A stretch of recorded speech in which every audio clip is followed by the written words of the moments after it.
네. 자, 그러면, 진술서 등에 대한 피고인 아인자의 진술서나 진술서면의 증거 능력에 대해 살펴보도록 하겠습니다. 첫 번째로, 앞서 말씀드렸듯이, 진술서에 대해서는 수사기관이냐 아니냐의 문제를 먼저 따져보셔야 돼요. 그래서 근거 규정은 수사기관이라고 한다면 312조 5항이다. 312조 5항에 의해서 312조 1항과 사항이 준용된다는 점, 이 점 기억해 주시고요. 그 다음에 313조가 적용된다면은 이때는 앞서 얘기했던 것처럼 원칙적으로는 성립의 진정이 인정되면 되는 거죠. 이때 성립의 진정이라고 하는 것은 형시적 진정 성립 이외의 실질적 진정 성립을 포함한다. 이때 형시적 진정 성립이라고 하는 것은 거기 기재되어 있는 서명이나 기명 날인이 진정하다라고 하는 것, 또 서류가 위변조되지 않았음을 의미하고, 반면에 실질적 진정 성립이라고 하는 것은 원 진술자의 진술대로 기재되어 있다는 것이다. 이렇게 이해하시면 되겠죠. 근데 실제로 생각해 보게 되면요, 이게 진술서거든요. 진술서. 진술서 같은 경우에는 자기가 기재한 것이니까 자기가 진술한 대로 기재되어 있다라고 하는 말은 큰 의미가 없죠. 여기서 문제되는 것은 진술 서면이 문제되는 것입니다. 그럴 때는요.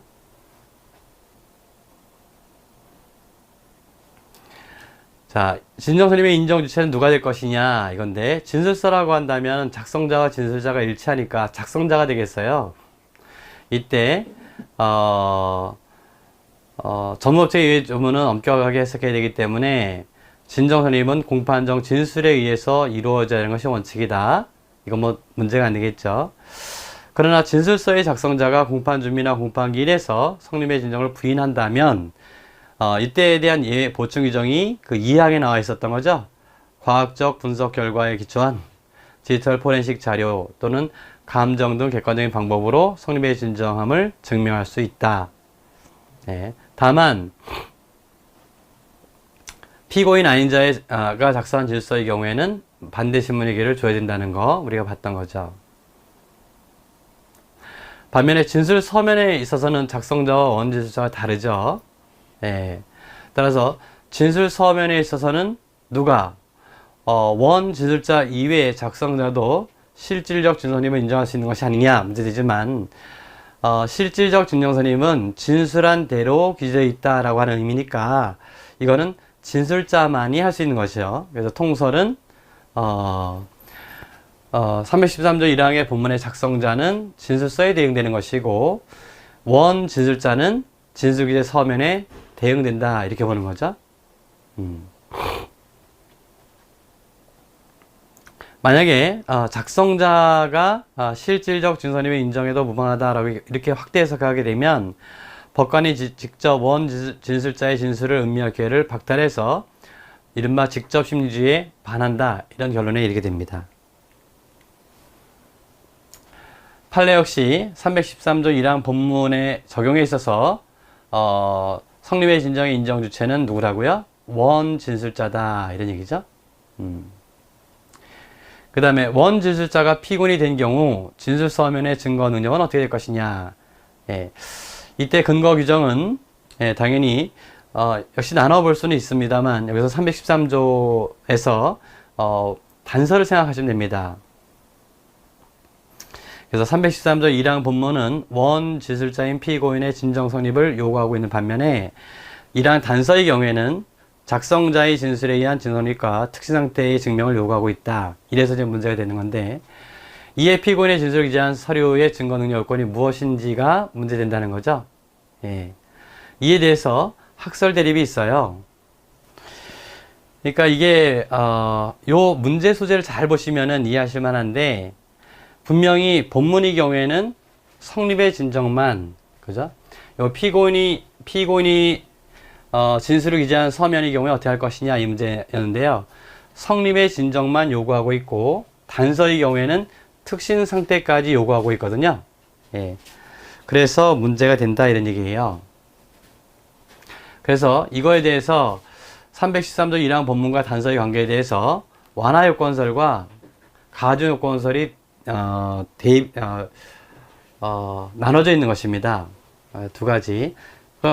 완화 요건설이라고 하는 것은 단서가 본문과의 관계에서 단서의 요건만 충족시키면 증거 능력이 인정된다. 즉 원진술자가 피고인이라고 한다면 단서의 요건만 충족시키면 증거 능력이 인정된다. 그래서 작성자의 실질적 진정 성립 인정과 검사에 의한 특신 상태의 증명이 있으면 증거 능력이 인정될 수 있다고 보는 견해죠. 그래서 작성자의 진술에 의해서 진정 성립이 인정되면 증거 능력이 인정된다는 규정을 근거하고 있다. 원래 생각해 보시게 되면 성립의 진정이라고 하는 것은 작성자가 하는 것이 아니라 누가 해야 돼요? 진술자가 해야 되는 거죠. 그런데 313조 1항 단서의 경우에는 앞서 그 조문을 다시 한번 보여드릴게요. 예, 이 단서의 경우에는 피고인의 진술을 기재한 서류는 공판 준비나 공판 기일에서 그 작성자라고 되어 있거든요. 원래 그 성립의 진정이 증명된다라고 되어 있는데 원래는 이걸 누가 해야 돼요? 진술자가 해야 되는데 작성자가 한다 이런 얘기예요. 그래서 이 조문 때문에 피고인의 진술을 기재한 경우에는 진술자가 아니라 작성자에 의해서 성립의 진정이 증명되고 특징 상태만 인정하면 되니까 만약에 진술자가 성립의 진정을 부인한다 하더라도 작성자가 성립의 진정을 인정하게 되면 증거 능력을 쓸 수 있으니 증거 능력 인정 요건이 완화된 것이 아니냐 그런 얘기입니다. 이게 그런 의미가 되는 거죠.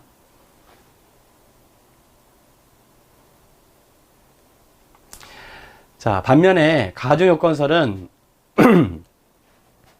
313조 1항 단서 요건 외에 313조 1항 본문 요건까지도 아울러 충족시켜야 된다 이렇게 보는 견해죠. 즉 원 진술자에 의해서 실질적 진정 성립이 인정되는 것 외에 작성자에 의해서도 성립의 진정과 특신 상태가 증명되어야 된다 이런 견해가 되겠습니다.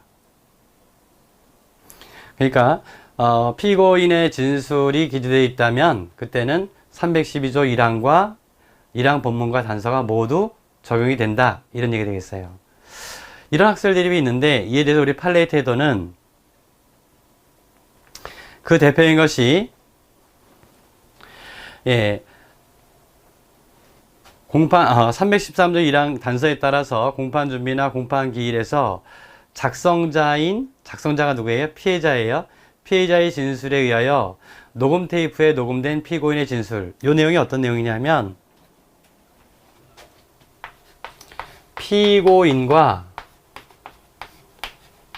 피해자 요 사이에 피고인과 피해자가 통화를 했는데 이 피해자가 피고인의 진술을 녹음한 거예요. 예, 이 녹음 테이프에 검증 녹취록 있지 않습니까? 녹취서 이 검증 도서가 되겠습니다만 이거를 다시 기록한 거죠. 이거를 증거로 제출했을 때 이 증거의 증거 능력 요건이 뭐냐 이 부분에 대한 판단입니다. 그럼 이 녹취서는 당연히 피고인의 진술이 들어있고 이 녹음은 피해자가 한 거잖아요. 그러니까 얘는 진술자고 얘는 원진술자고 얘는 작성자가 되는 것입니다. 그러니까 여기서는 진술자가 되는 것이고 얘는 작성자가 되는 거죠. 이렇게 되는 건데 이 점에 대해서 작성자인 피해자의 진술에 의하여 녹음 테이프에 녹음된 피고인의 진술 내용이 피고인이 진술한 대로 녹음된 것임이 증명되고 나아가서 그 진술이 특히 신빙할 상태에서 행해진 것이 인정된다면 증거로 쓸 수 있다라고 해서 이때는 누가 성립의 진정을 인정하도록 되어 있어요? 작성자가 하도록 되어 있어요 이거죠. 진술자가 아니라. 그래서 이런 시각에서 보게 되면은 이른바 증거 능력 인정 요건이 완화된 거다. 즉 피고인이 즉 진술자가 성립의 진정을 인정하지 않아도 피해자의 성립의 진정으로 족한 거다. 이렇게 보는 것이 되겠죠. 그래서 요건을 완화시킨 것으로 이해하게 됩니다. 자, 요 판례의 태도를 여러분들 기억해 주시고요. 학설상으로는 이제 갑론을박이 있습니다만 이것이 판례의 태도고 시험에 아주 많이 나오는 그런 대목이 되겠습니다. 자, 그 다음에 네 번째로는, 다음으로는 피고인의 진술서예요. 피고인의 진술서니까 이거는 뭐가 되겠습니까? 피고인이 자기가 스스로 작성한 것이죠. 수사 절차도 아니고 공판 절차도 아닌 그런 내용입니다. 이때는 312조 2항이 적용된다는 거죠. 피고인의 진술서나 특수매체 기록의 경우 작성자의 공판정 진술에 의해서 진정성립이 요건이라는 점에는 의문이 없다. 예. 그래서 피고인이 성립 인정을 부인하게 되면 그때 보충 규정이 디지털 포렌식 자료, 감정 등 객관적 방법으로 대체 증명이 가능하다, 이런 얘기입니다. 그 다음에 여기서 하나 문제되는 것이, 단서로 보게 되면은 특신 상태가 요건이 되는데 이 특신 상태를 요건으로 할 거냐, 이 얘기가 되겠어요. 이 점에 대해서 두 가지 학설 대립이 있죠. 그래서 특신 상태가 요건이 아니다라고 하는 견해와 요건이 된다라고 하는 견해로 이렇게 나눠졌는데요. 판례는 일관하지 않는 그런 태도를 보이고 있어요. 특수매체 기록과 관련해서 압수된 디지털 저장 매체로부터 출력한 문건을 진술 증거로 사용하는 경우에 그 기재 내용의 진실성에 관하여는 전무법정이 정되므로 형사소송법 313조 1항에 따라서 작성자 또는 진술자의 진술에 의해서 성립의 진정함이 증명때 하나여 증거 사용할 수 있다. 그래서 이때는 특신상태 요건을 하지 않고 있죠. 반면에 서명태의 진술서와 관련해서 작성자인 피고인이 진정성립 위에 특신상태의 증명까지도 요건이 된다. 이렇게 해서 일관하지는 않고 있다, 이런 얘기가 되겠습니다. 그래서 이 두 번째 피고인의 진술서는 뭐 큰 문제가 없는데요. 이 피고인의 진술을 기재한 서면 같은 경우에는 상당히 사례로도 많이 나오고 단문으로도 많이 객관식으로도 많이 나오는 내용이니까 여러분 꼭 기억해 두시기 바랍니다. 자, 그 다음에 검증조서와 감정서 살펴보도록 하겠습니다.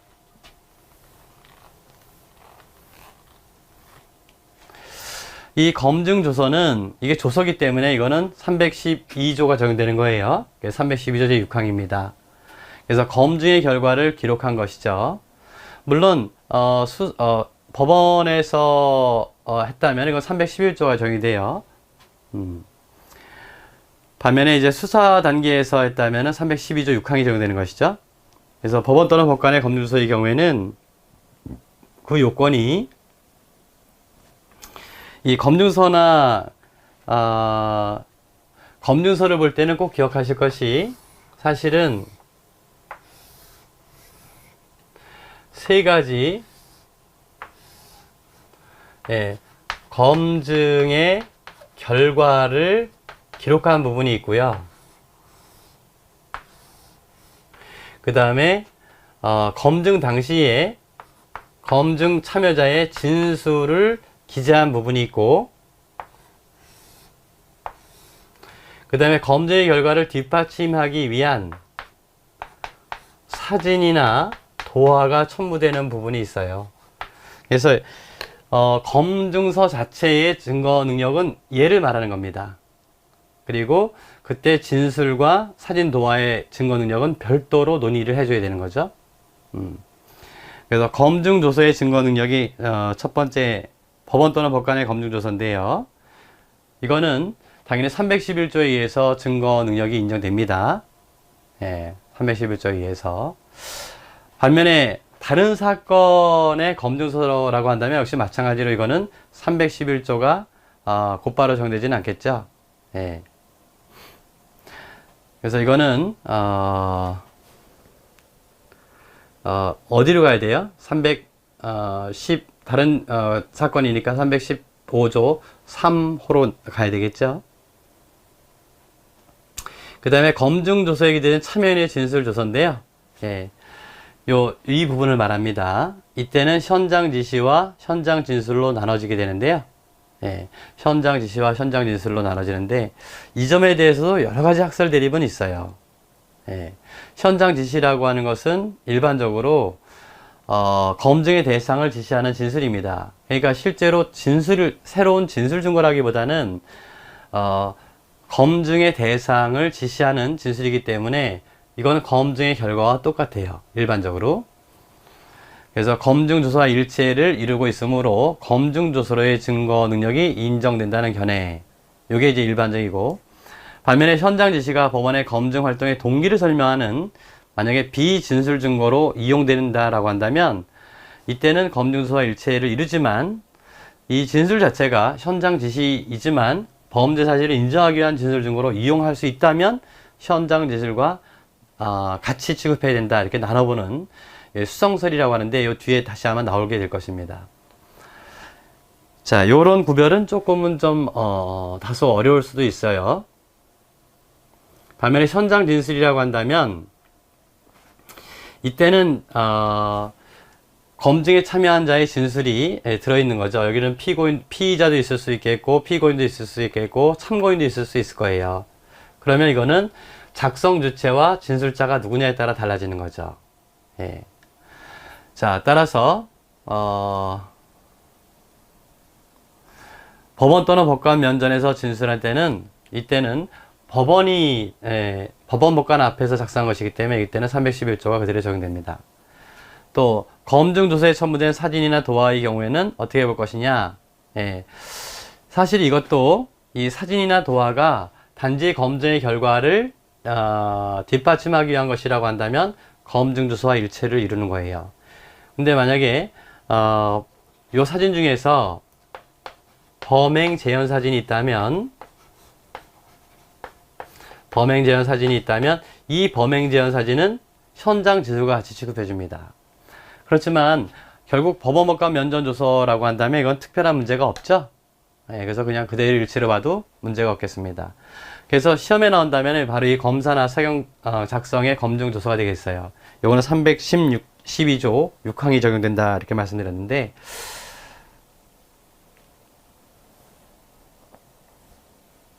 그때 요건은 두 가지입니다. 하나는 적법한 절차와 방식에 따라서 작성돼야 되겠고, 또 하나는 성립의 진정이 인정돼야 됩니다. 성립의 진정이 인정돼야 된다. 여기 나오는 것처럼 적법한 절차와 방식에 따라서 작성된 것으로서 작성자의 진술에 따라서 성립의 진정함이 증명돼야 된다. 그래서 검사나 사경이 작성한 것이니까 이때는 검사나 사경이 성립의 진정을 인정해주면 되는 거예요. 자, 나머지는 문제가 안 되겠고요. 문제는 검증 조서에 기재된 진술의 증거 능력이에요. 역시 똑같이 이때 진술은 현장 지시와 현장 진술로 나눠지는데 우리가 일반적으로 채택하는 견해는 수성설이에요. 그래서 현장 지시가 단순한 동기냐 아니면 범죄의 증명이 이용되냐에 따라서 현장 진술로 이해하는 거죠. 그래서 핵심은 현장 진술의 증거 능력이 되는 겁니다. 그래서 요 세 가지 검증조서, 부정설, 구별설, 수정설이 있는데요. 이 수정설은 뭐냐? 기본적으로 구문설을 전제로 하되 현장 지시가 검증활동의 동기를 설명하는 것이 아니라 범죄 사실을 인정하기 위한 증거로 사용하게 되면 현장 진술과 동일하게 취급한다. 그럼 현장 진술과 동일하게 취급한다면 어떻게 될 것이냐? 이 작성은 누가 했죠? 검사나 사경이 한 거죠? 그럼 역시 이거는 똑같이 이 진술이 이 작성자가 만약에 검사였다, 사경이었다, 진술이 피의자였다, 참고인이었다, 이런 얘기입니다. 피의자였다면은 어디로 가요? 312조 1, 2항이 되는 거고요. 참고인이었다면 312조 4항이 되는 거고요. 사경이라고 한다면 피의자면은 이건 참고인 똑같겠어요. 피의자라고 한다면 312조 3항이 되는 거예요. 이런 입장으로 정리해 주시면 됩니다. 그래서 이 판례태도를 보시게 되면 사경 작성 검증조서에 대하여 피고인의 증거람에 동의만 하였을 뿐 공판장에서 검증조서에 대한 진술 내용 및 범행을 제한한 부분에 대하여 성립의 진정 및 내용을 인정한 흔적을 찾아볼 수 없고 오히려 이를 부인하고 있는 경우 증거 능력을 인정할 수 없으므로 이렇게 돼 있죠. 그래서 피고인이 증거를 하지 않았다. 즉 피의자에 대한 검증조서라고 본다면 피의자의 진술이 되어 있는 부분은 내용을 인정해야만 증거로 쓸 수 있지 않습니까? 그래서 내용을 인정한 흔적을 찾아볼 수 없으니까 증거로 쓸 수 없다, 이렇게 보는 거죠. 그래서 위 검증조서 중 범행 에 부합되는 피고인의 진술을 기재한 부분과 범행을 제한한 부분을 제한 나머지 부분만 증거로 채용해야 된다. 이렇게 본 거죠. 그래서 이거는, 어찌 보게 되면 312조의 3호에 따라서 증거를 인정한 건데, 이것이 꼭 구분설이나 수정설이라고 단정할 수는 없겠습니다만은, 핵심은 이제 현장 진술일 때 어떤 요건에서 증거로 쓸 수 있느냐가 문제되는 거예요. 이럴 때는 결국은 작성 주체가 누구냐, 그리고 진술자가 누구냐에 따라서, 달리 본다. 이렇게 보시면 되겠습니다.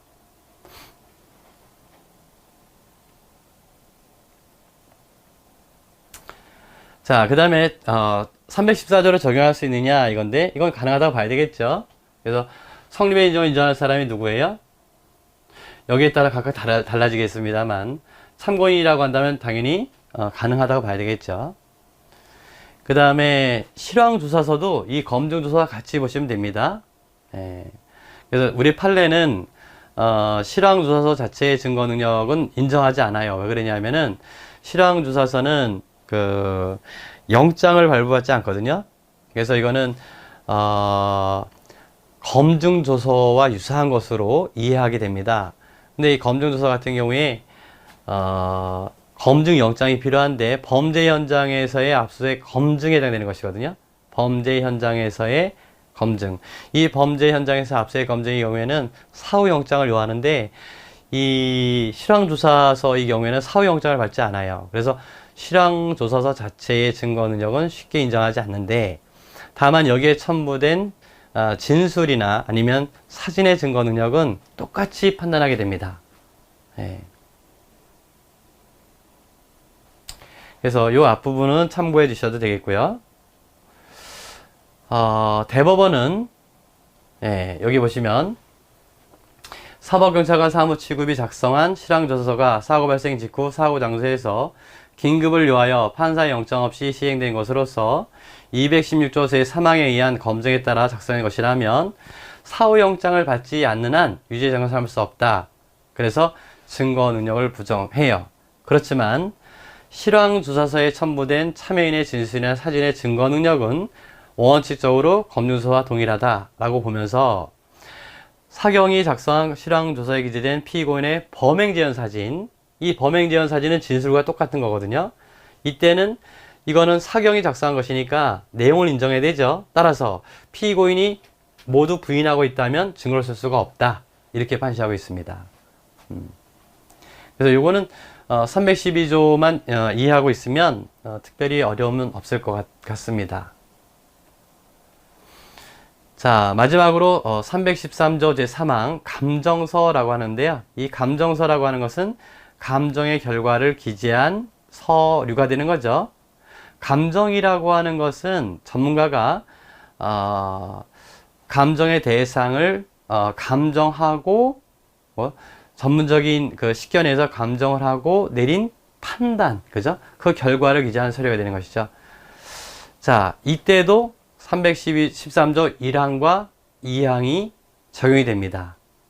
그래서 이건 전문가라고 하는 점을 여러분들이 염두에 두셔야 돼요. 따라서 그때는 어떻게 되겠어요? 원칙적으로 성립의 진정이 인정돼야 되겠죠. 따라서 이때는 감정서의 경우에는 작성자인 감정인의 공판정에서 성립의 진정을 인정해야만 원칙적으로 증거로 쓸 수 있다. 이런 얘기입니다. 다만 이때 공판정에서 성립의 인정을 부인하게 됐다면 그 2항이 적용되는 거죠. 그래서 디지털 포렌식 등의 방법으로 성립의 진정을 증명하게 되면 그리고 반대 신문의 기를 주게 되면 증거로 쓸 수 있다는 것이죠. 이 313조 3항의 적용 범위에 대해서 우리가 감정인이라고 하는 것은 법원에 의해서 감정 명령을 받은 사람을 우리가 감정인이라고 하죠. 반면에 수사기관에 의한 경우에는 감정 수탁자 이렇게 얘기하게 되죠. 감정 수탁을 받은 자. 그래서 이런 경우까지도 포함시킬 것이냐라고 하는 건데 당연하겠죠. 이건 다른 방법이 없으니까. 그래서 313조 3항을 적용하겠다 이런 얘기입니다. 다만 사인인 의사의 진단서는 이것도 객관식에 많이 나오죠. 313조 3항의 감정서가 아니라 313조 1항의 진술서다 이런 얘기예요. 예, 의사의 진단서는 진술서다. 또 314조는 적용이 되겠습니다. 네. 여기까지가 313조까지 전문 증거와 증거 능력 인정 요건이 되겠습니다. 자, 그 다음에 당연히 증거 능력이 인정되는 서류가 있는데요. 이건 315조가 되겠죠? 여기엔 세 가지가 있습니다. 그래서 1호가 공권적 증명 서류 이거죠. 그래서 직무상 증명할 수 있는 사항에 관한 공무원 작성의 문서다. 어떤 게 있다 그래요? 호적의 등초본, 공정증서 등본, 기타 공무원 또는 외부 공무원의 직무상 증명할 수 있는 사항에 관하여 작성한 문서. 이게 1호인데요. 당연히 증거 능력이 있다는 것이고 요게 해당되는 것들이에요. 그 다음에 통상 업무 과정에 작성한 문서, 예컨대 사업장부, 항공일지 이런 것들이 되겠습니다. 그리고 우리가 몇 번 말씀드렸던 기타, 특히 신용할 만한 정황 안에서 작성한 문서 이건데요. 이건 다른 사건의 공판 조서가 대표적이었던 것이죠. 예.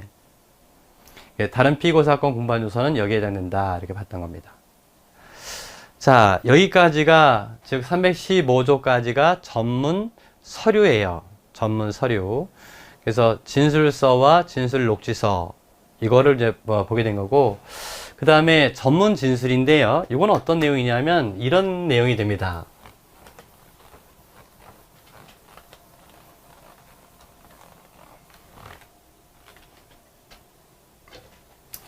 제가 이렇게 말씀드렸죠. 갑을 내가 어떤 범죄를 저질렀는데 얘가 병이 목격자다 이렇게 생각하시면 된다 그랬어요. 범죄예요. 제가 이 글씨체가 잘 익숙하지가 않아서 이 칠판이요. 이 경우는 어떤 거냐면은 지금까지 얘기했던 거, 예를 들어서 병을 수사기관이 병에 대해서 조사했다면은 이건 뭐죠? 예, 진술조서예요. 참고인 진술조서가 되는 거죠. 갑을 수사기관이 조사했다면 이거 뭐가 되겠어요? 얘는 피의자 신문이 되겠죠. 그러니까 요 피의자 신문조서라든지 진술조서가 전문 증거인 것은 분명하죠. 요증 사실을 목격한 사람은 갑이나 을인데 병의 진술이 기재되어 있는 진술조서를 서면의 형식으로 해서 법원에 제출하는 것이고, 피의자의 진술이 기재되어 있는 피의자 신문조서를 역시 서면의 형식으로 법원에 제출한 것이니까 이거 전문증거가 됩니다. 그래서 이런 것들은 우리가 전문 서류 이렇게 얘기하게 되는데, 만약에 이렇게 한번 생각해 보시죠.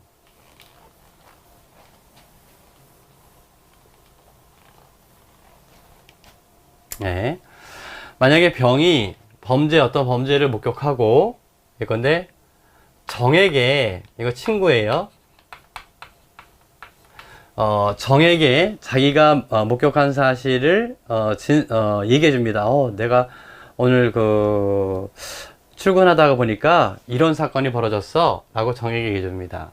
그래서 만약에 정이 공판정에 와서 진술한다면, 그럼 정의 입을 빌려서 병이 자기에게 해준 이야기를 얘기해 주는 거죠. 이게 전문 진술이에요. 예. 또 갑이 예컨대 무에게 자기가 경험한 사실을 역시 친구라고 해줘. 이렇게 얘기했다면은, 그러면 얘는 무의 진술을 통해서 결국은 갑의 진술을 공판정에서 전해주게 되는 거죠. 그러니까 직접 자기가 구도로 보고하는 것이 아니기 때문에 얘네들도 다 전문 증거가 되는 것입니다. 이렇게 봤을 때 전문 증거는 두 가지 형태가 있다. 우리 316조는 거기에 착안해서 1항과 2항을 둔 거예요. 그게 뭐냐면, 공판정에서 나와서 하는 말이 피고인 아닌 자가 피고인의 진술을 공판에서 얘기하는 경우가 있고요. 피고인 아닌 자가 피고인 아닌 자의 진술을 공판에서 이야기하는 경우가 있어요. 그게 이제 바로 316조 1항과 2항이 되겠습니다. 그래서 이 316조 1항인데요. 피고인 아닌 자가 아닌 자의 공판 준비나 공판 기일에서 진술이 피고인의 진술을 예언하는 것일 때, 그쵸? 이때는 여기 1항인데요. 이때는 뭐가 필요하냐? 이때 요건은 그 진술이 특히 신빙할 상태에 생각했으면 증명 때 하나를 증거할 수 있다. 어떤 거라고요? 특신 상태다 이거 특신 상태. 즉 결국 이게 뭐냐면 피고인이 피고인 아닌 자에게 진술을 한 거예요. 그 진술할 때의 상황이 진실성을 담보할 만한 외부적 정황하에서의 진술이었느냐? 그것만 증명이 되면 증거로 쓸 수 있다. 이런 얘기입니다. 반면에 피고인 아닌 자의 진술을 피고인 아닌 자가 공판장에서 이야기할 때는 이게 2항이 되는데요.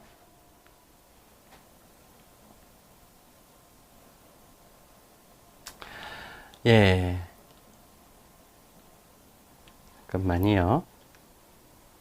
여기 요거부터 먼저 볼게요. 이때는 피고인 아닌 자의 공판중이나 공판기일의 진술이 피고인 아닌 타인의 진술을 내용하는 것일 때이죠. 이때는 원 진술자가 사망, 질병, 외유거주, 소재 불명 그 밖에 이해주는 사유로 진술할 수 없고 이른바 진술불능이죠.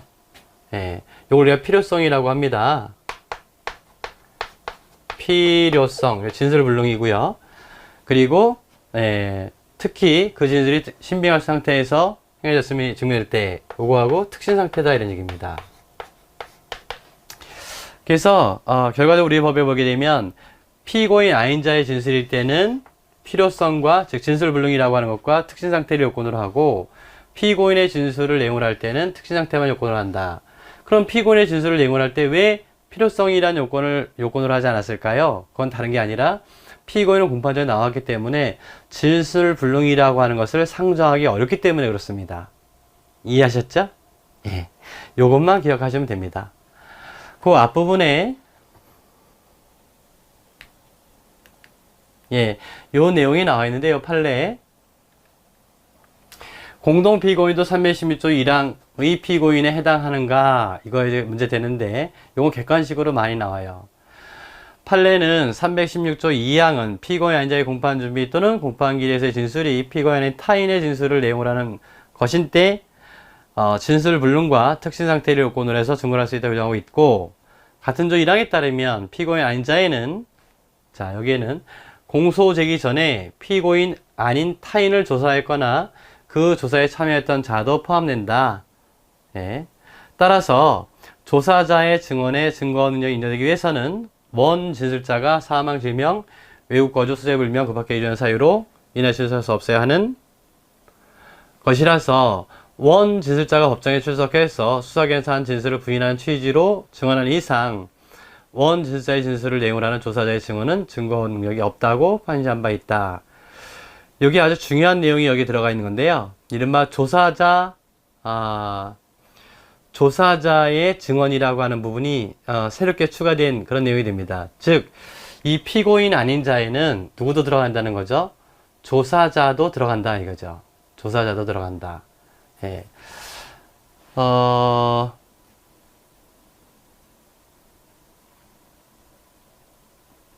이런 걸 한번 생각해 볼까요?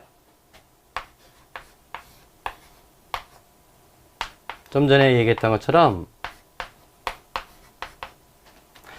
이런 사건에서 갑을 수사기관이 피의자 신문을 했어요. 근데 이 수사기관이 피신조서를 작성했는데 얘가 만약에 사경이라고 한다면 그러면 이 피신조서는 적법한 절차와 방식에 따라 작성되고 내용을 인정해야 증거로 쓸 수 있죠. 근데 이 피신조서에 대해서 만약에 내용을 부인한다면 이거 증거로 못 쓰죠. 그러니까 이런 생각을 하는 겁니다. 검사가. 그렇다면 이 갑을 조사한 사경을 불러서 공판정 외에서 갑이 사경 A에게 무슨 말을 했는지를 한번 들어보자 이런 얘기죠. 그래서 이것을 312조 316조 1항에 의해서 증거로 쓸 수 있을까? 과거에는 이걸 쓸 수가 없었어요. 과거에는. 근데 이 피고인 아닌 자에는 누구도 포함된다고요? 조사자도 포함된다 이거죠. 조사자. 조사자도 포함된다. 예. 자, 그래서 국법 시대에서는 요런 판례, 다시 말하면은 이 조사자 증언제도가 도입되지 않았기 때문에 그 당시에는 피고인이 여기 결과적으로 사경이니까요. 내용을 부인하게 되면 이거 증거로 쓸 수가 없었죠. 얘가 증거를 쓸 수 없었고 결국 316조 1항에 의해서 증거를 쓸 수가 없었다라고 봤던 겁니다. 근데 지금은 법을 개정해서 조사자도 여기 포함시키기 때문에 결국 피고인이 피의자 신문조서의 내용을 부인하게 됐을 때 316조 1항에 의해서 증거로 쓸 수 있게 되는 것입니다. 예. 자, 그 점을 한번 꼭 기억해 두시기 바라요.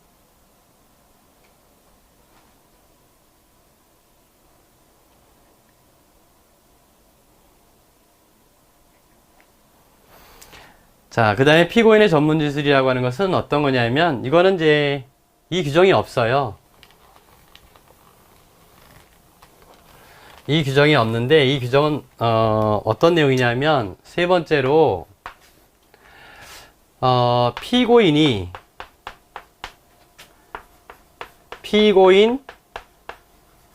아닌 자의 진술을 내용으로 할 때는 어떻게 할 거냐는 얘기죠. 이거는 우리 명무정이 없기 때문에 이 점에 대해서는 피고인이 아닌 자니까 316조 2항을 유추 적용할 수 있겠느냐가 문제되는데요. 예, 일반적으로는 유추 적용하는 경우가 타당하다고 봅니다. 이렇게만 정리를 해주시면 되겠습니다, 여러분들.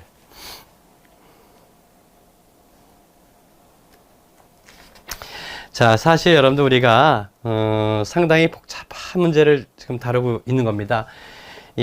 실제로 기본적인 이론만 정리만 해서는 여러분들이 어떤 내용인지 정확히 아시기가 어려워요. 그래서 우리가 이제 그 뒤에 사례가 많이 나오죠. 예.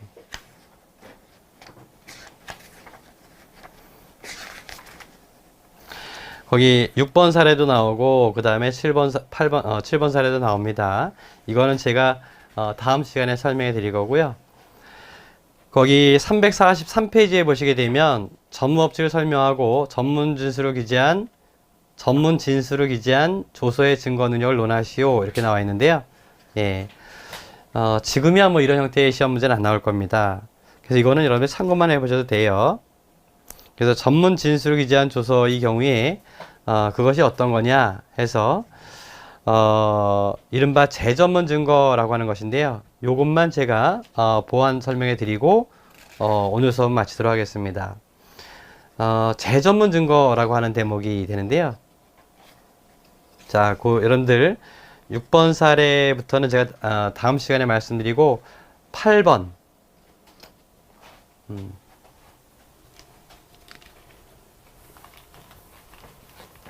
8번으로 오셔서 이것도 뭐 아주 중요한 내용은 아닙니다만 이론상으로 조금 어려운 그런 부분이 됩니다. 역시 똑같은 사례에서 범죄를 저질렀고 그 다음에 목격자가 있고요. 재전문 증거라는 개념이 나온 건데 한번 이렇게 생각해 보세요. 병이 친구 A에게 자기가 목격한 것을 이야기했어요. 병을 하지 말까요? 네. 판례가 인정하지 않는 거니까 그래도 상관없겠네요. 네. A가 친구예요. 다시 친구를 수사기관이 조사해서 진술조서를 작성했어요. 네. 이 진술조서의 증거 능력이 어떻게 되겠느냐 문제입니다. 이 진술조서의 증거 능력이 어떻게 되겠느냐. 자, 그러면 이 진술조서는 수사기관이 작성한 건데 누구의 진술이 들어있는 거냐면 A의 진술이 들어있는 거죠. 근데 A의 진술이 들어있는 것이 아니라 실제로 A의 진술을 통해서 병에 목격한 사실이 들어있는 거죠. 그러니까 한 번 전에 들었고 또 한 번 전에 들은 거죠. 그래서 몇 다리를 건너간 거예요? 두 다리를 건너간 거죠? 이런 것들을 우리가 뭐라고 한다고요? 재전문 증거라고 합니다. 그 중에서 이게 둘이니까 이중 전문 증거가 되는 거죠? 세 다리를 건너가게 되면 삼중 전문 증거도 될 수 있어요. 재전문 증거. 그죠? 이 재전문 증거의 증거 능력을 인정할 수 있겠느냐의 문제입니다. 예. 물론 이 재전문 증거에는 재전문 진술도 있어요. 근데 재전문 서류, 재전문 진술도 있는데 우리 판례는 재전문 증거 중에서 재전문 서류의 증거 능력을 인정해 줍니다. 재전문 서류의 증거 능력을 인정해 주는데 예컨대 얘가 진술조서니까요. 이 진술조서는 몇 조로 가야 돼요? 312조 요 수사기관이니까 사항이죠. 참고인 진술조서니까. 그 다음에 또 뭐가 있냐면 그러면 결국 법정에 제출하는 것은 여기에 들어있는 것이 피고인 아닌 자가 피고인 아닌 자의 진술을 법정에 보고하는 거 아니겠어요? A의 입을 통해서 병이 목격한 사실을 보고하는 거죠. 그러니까 이거는 전문 진술이 되는 겁니다. 그러니까 이건 316조 몇 항이에요? 2항이 되는 거죠. 그러니까 312조 4항에 의한다면은 어떤 요건입니까? 적법한 절차 방식, 성립의 진정, 반대 신문권의 보장, 특신 상태를 요건으로 하게 될 것이에요. 이때 성립의 진정은 누가 해야 될까요? 요 진술한 대로 기재되어 있습니다. 누가 해야 돼요? A가 해야 되는 거죠, 이거는. A가 나와서 성립의 진정을 인정해야 됩니다. 반대 신문은 누구한테 줘야 돼요? 갑에게 줘야 되는 거죠. 갑이 피고인이니까. 자, 그 다음에 이거 외에 이 요건을 구비해야 돼요. 316조 2항이죠. 그러니까 316조 2항은 어떤 요건이죠? 필요성과 특신 상태죠. 필요성이라고 하는 것은 뭐냐? 원래 이때 수사기관이 A를 조사해야 돼요? 병을 조사해야 돼요? 병을 조사해야 되죠. 근데 왜 병을 조사하지 않을까요? 병이 진술할 수 없기 때문입니다. 병이 A에게 진술해놓고 그 당시엔 진술 능력이 있었는데 그때 만약에 병이 그 이후에 사망했다. 목격자가 사망했다. 근데 목격자로부터 목격한 내용을 들은 A가 남아있다면 A 조사해야 되겠죠. 네. 그러니까 이때는 필요성, 다시 말하면 원진술자인 병이 진술할 수 없다라고 하는 요건과 그 다음에 또 하나의 요건이 뭐예요? 예, 특수상태. 즉 병이 A에게 진술할 때 그 진술의 진실성을 담보할 만한 외부적 정황이 있었느냐, 이것만 증명이 되면 증거를 쓸 수 있다는 거죠. 이 재전문 증거라 하더라도 말이죠. 그 얘기가 되겠어요. 그래서 여러분들 그 점만 확인해 보시면 되겠는데, 자, 여러분들 347페이지 보시게 되면 판례는 재전문 진술이나 재전문 진술을 기재한 조서에 대해서는 형사소송법이 그 증거 능력 인정하는 규정을 두고 있지 않으므로 피고인의 증거 동의가 없는 한 이를 증거로 사용할 수 없다고 하나, 전문 진술이 기재된 조서는, 이게 재전문 서류거든요. 316조의 요건을 갖춰야 하면 물론 312조 또는 314조 규정에 의해서 각 증거 능력이 인정되어야 증거로 사용할 수 있다고 판시하게 됩니다. 그래서 그 내용을 제가 좀 더 자세히 설명해 드린 거예요. 이럴 경우라고 한다면 이렇게 되는 거죠. 하나만 더 말씀을 드리고 마치도록 할게요. 여러분들이 한번 판단해 보세요. 만약에 갑에 대해서 갑이 정에 대해서 이야기를 했고 친구예요. 그리고 이 정을 수사기관이 조사했다. 그러면 역시 이것도 뭐가 되겠어요? 여기도 한번 전문됐고 여기도 한번 전문됐으니까 재전문 증거가 되겠죠. 수사기관이 당연히 정에 대한 것이니까 참고인, 진술조서가 되겠죠. 그러니까 참고인 진술조서니까 얘는 당연히 참고인 진술조서 자체니까 뭐가 되겠어요? 312조 사항이 됩니다. 그리고 여기에는 정의 진술을 통해서 피고인의 진술이 들어있는 거죠. 그러니까 316조 1항이 적용되는 거죠. 316조 1항이라고 한다면은 어떤 요건을 갖춰야 됩니까? 예, 지금 갑이라고 하는 사람은 피고인이니까 진술불능이라고 하는 것은 생각할 여지가 없죠. 그러니까 특수상태, 즉 갑이 정에게 자기가 저지른 범죄 행위에 대해서 이야기할 때 진실성을 담보할 만한 그런 외부적 정황 하에서의 진술이었느냐, 그냥 술자리에서 자기가 과장되게 허언을 이야기할 수 있는 상황, 이런 상황 속에서의 진술이었느냐 아니냐, 이걸 판단해 보는 거예요. 그래서 이 요건을 구비했다면 증거로 쓸 수 있다, 이렇게 되는 것입니다. 자, 그러면 여러분들 오늘은 여기까지 하겠고요. 내일은 여러분들이 그 다음 시간에는 지금 저희가 전체 311조부터 316조까지 전문증거의 일반적인 내용에 대해서 어떤 것이 전문증거고 전문증거의 인정요건이 뭐냐, 이렇게 해서 따져본 건데, 그것을 정확히 아시기가 어려워요. 그래서 그 사례를 통해서 우리가 한번 적용해보는 그런 시간을 갖도록 하겠습니다. 자, 그러면 오늘 수업 여기서 마치고 다음 시간에 뵙도록 하겠습니다. 수고하셨습니다.